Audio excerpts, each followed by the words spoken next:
ouvir, mas as iniquidades de vocês fazem separação entre vocês e o seu Deus, e os pecados que vocês cometem o levam a esconder o seu rosto de vocês, para não ouvir os seus pedidos, porque as mãos de vocês estão manchadas de sangue, e os seus dedos de iniquidade. Os lábios de vocês falam mentiras, e a sua língua profere maldade. Não há ninguém que clame pela justiça, ninguém que compareça em juízo pela verdade. Confiam no que é nulo e andam falando mentiras, concebem o mal e dão à luz a iniquidade. Chocam ovos de cobra e tecem teias de aranha. Quem comer os ovos morrerá, e se um dos ovos é quebrado, sai uma víbora. As suas teias não servem para fazer roupa. Ninguém pode se cobrir com o que eles fazem. As obras deles são obras de iniquidade, e atos de violência estão nas suas mãos. Os pés deles correm para o mal, são velozes para derramar sangue inocente. Os pensamentos deles são pensamentos de iniquidade. Nos seus caminhos há ruína e destruição. Não conhece o caminho da paz, nem há justiça nos seus passos. Fizeram para si veredas tortuosas, quem anda por elas não conhece a paz. Por isso o juízo está longe de nós e a justiça não nos alcança. Esperamos pela luz e eis que há só trevas. Esperamos pela claridade, mas andamos na escuridão. Apalpamos as paredes como cegos, sim, como os que não têm olhos, andamos apalpando. Tropeçamos ao meio-dia como nas trevas, e entre os robustos somos como os mortos. Todos nós bramamos como ursos e gememos como pombas. Esperamos o juízo, mas ele não aparece. Esperamos a salvação, mas ela está longe de nós, porque as nossas transgressões se multiplicam diante de ti, e os nossos pecados testificam contra nós.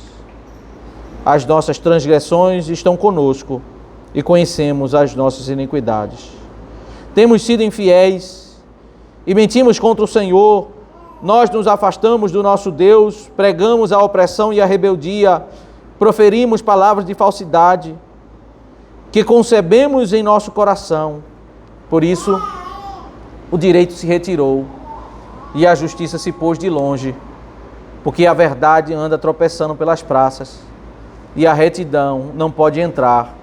Sim, a verdade sumiu e quem se desvia do mal é tratado como presa. O Senhor viu isso e desaprovou o fato de não haver justiça. Viu que não havia ninguém e maravilhou-se de que não houvesse um intercessor. Por isso o seu próprio braço lhe trouxe a salvação e a sua própria justiça foi o seu apoio.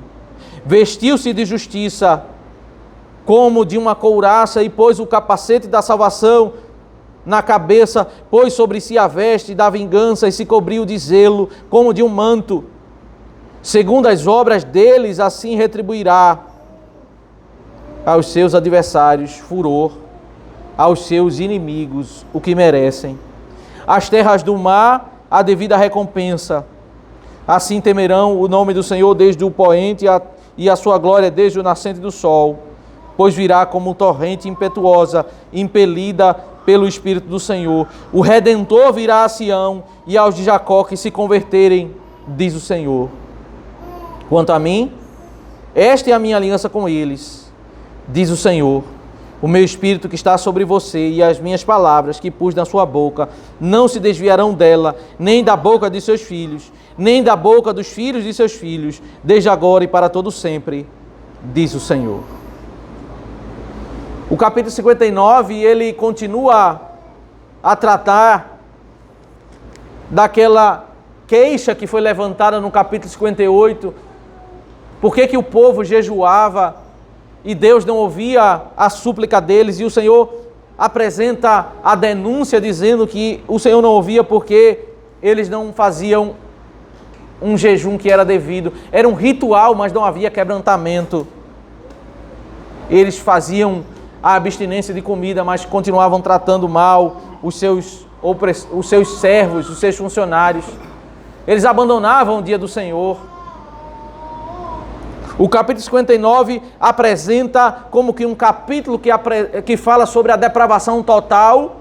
Podemos conectar em muitos momentos aqui, Romanos capítulo, a realidade de Romanos capítulo 3, verso 9 ao 20, o fechamento daquela progressão da realidade de pecado, que está no Salmo 14, aqui no início do capítulo 59. As mãos, veja que figura interessante, né? Alguém que foi pego no ato do assassinato e que ele tenta escapar, escondido do assassinato, mas tem algo que entrega a ele está com a mão manchada de sangue. Ele tenta se limpar, mas ele não consegue porque as suas mãos estão manchadas de sangue. Deus usa essa figura para dizer que as iniquidades estão como que impregnadas nas mãos dessa sociedade de Israel, e é como se eles chegassem diante de Deus para jejuar, para orar, mas as mãos deles estão manchadas de sangue.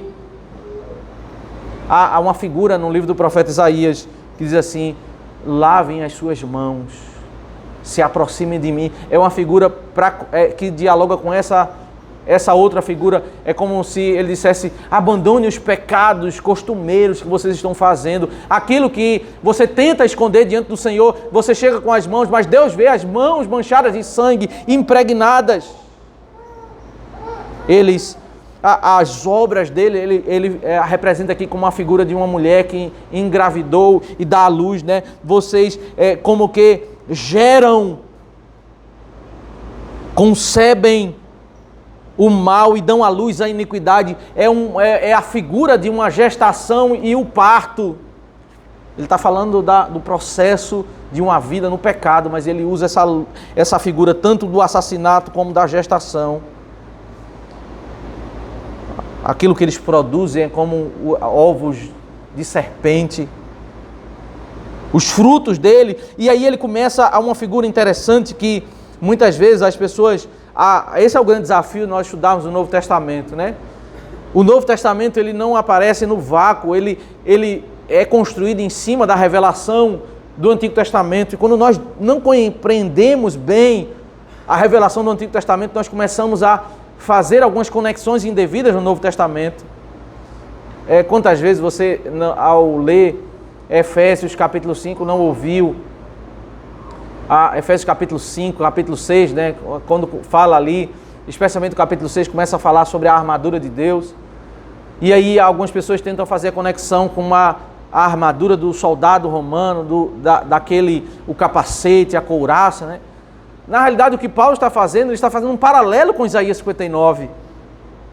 Ele está falando sobre, primeiro, o retrato de uma pessoa que é uma pessoa que ela não tem aquilo que se espera de um servo de Deus. Os seus pés correm para derramar o sangue. Aí em Efésios ele vai dizer: os seus pés devem correr para proclamar o evangelho da paz. Ele está dizendo: vocês têm que fazer exatamente o contrário daquele homem de Isaías 59, é o que Paulo está dizendo. Esse homem aqui, ele corre para derramar sangue. A sua mente, a sua cabeça, ela só alimenta a maldade, tomada de iniquidade, e Deus olha para isso e não se agrada. Deus, ele não está impedido para ouvir, mas as iniquidades dessa geração estavam fazendo separação. Deus estava em silêncio para com eles. O retrato que é descrito do verso 13 em diante, em que Deus vê isso, não se desagrada, ele vê a iniquidade tomando conta, não há justiça. Até o momento em que ele vê que não há na terra uma solução para esse problema. O verso 16 apresenta: viu que não havia ninguém, maravilhou-se de que não houvesse um intercessor. Por isso, o seu próprio braço lhe trouxe a salvação. Esse versículo é a virada no capítulo.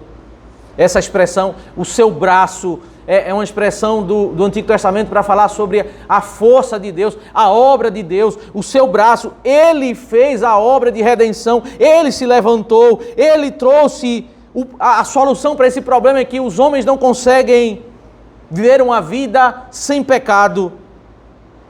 E aí ele é o soldado, não é um soldado romano, é o Senhor. Aí começa a se descrever, ele vestiu-se como a couraça, vestiu-se de justiça como de uma couraça, a couraça da justiça de Efésios. E pôs o capacete da salvação na cabeça, pôs sobre si as vestes da vingança e se cobriu de zelo como de um manto. O verso 17 ele faz uma bifurcação, porque ele começa a falar sobre salvação e também fala sobre vingança. Esse soldado é um soldado que ele vem para proteger e para destruir. Ele tem essa dupla função.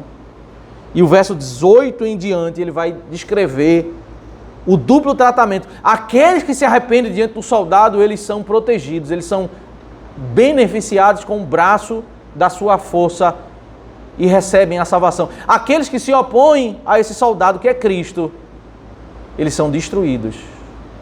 Porque ele vem para fazer a justiça. Ele não se agrada da injustiça. Aos que se arrependem, eles são agora justificados diante do Senhor. A justiça está sobre eles, sobre o povo do Senhor, sobre nós.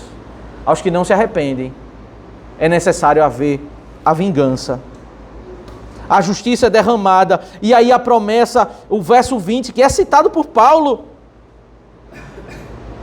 Lá em Romanos 11, Paulo vai citar exatamente esse versículo 20 e versículo 21.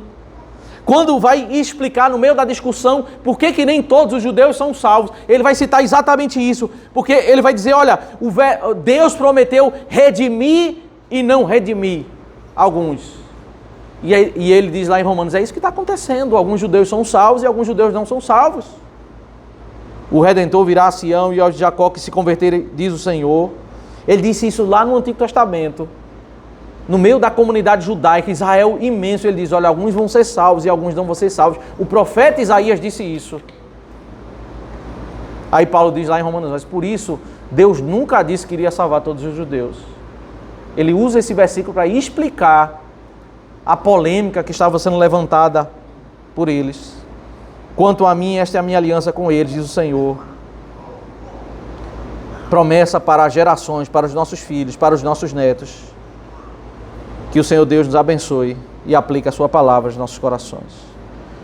Vamos nos colocar de pé e cantar o hino